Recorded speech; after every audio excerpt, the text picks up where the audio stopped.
மாறும் உலகில் மாறாத நடுநிலை செய்திகளுக்கு ஜியோ நியூஸ் தமிழ் சேனலை பாருங்க. விருதுநகர் மாவட்டம் சிவகாசி அருகே உள்ள வெம்பங்கோட்டை தாலுகா துலுக்கன்குறிச்சியில் வாழைமர பாலசுப்பிரமணிய சுவாமி கோவில் உள்ளது. இக்கோவிலில் தாரஹார சஷ்டி விழா பிரசித்தி பெற்றதாகும். அரக்கனை அழிக்காமல் புனிதனாக மாற்றும் தத்துவத்தை விளக்குவதற்காக சூரசம்ஹார விழா நடத்தப்படுகிறது. தன்னை எதிர்த்த அரக்கர்களை அடியார்களாக ஏற்றுக்கொள்ளும் நிகழ்ச்சியாக இவ்விழா கொண்டாடப்படுகிறது. கடந்த 20ஆம் தேதி கொடியேற்றுடன் விழா தொடங்கியது.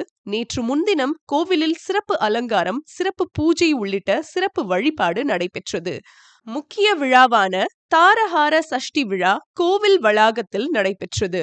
முன்னதாக துலுக்கன்குறிச்சி கிராமத்தில் உள்ள காளியம்மன் கோவிலில் சிறப்பு பூஜை நடத்தப்பட்டு வதம் செய்வதற்காக மேளதாளத்துடன் மேல்வீதி உலாவாக கொண்டு வரப்பட்டு கஜமுகசூரன், சிங்காசூரன், தாரகாசூரன் ஆகிய அசுரர்களை வதம் செய்யும் நிகழ்ச்சியும், அதனைத் தொடர்ந்து சூரபத்மன் என்ற அரக்கனை வதம் செய்து மாமரத்தை 2 துண்டாக்கி சேவல் கொடியாகவும் மயிலை வாகனமாக மாற்றிய நிகழ்ச்சியும் நடைபெற்றது.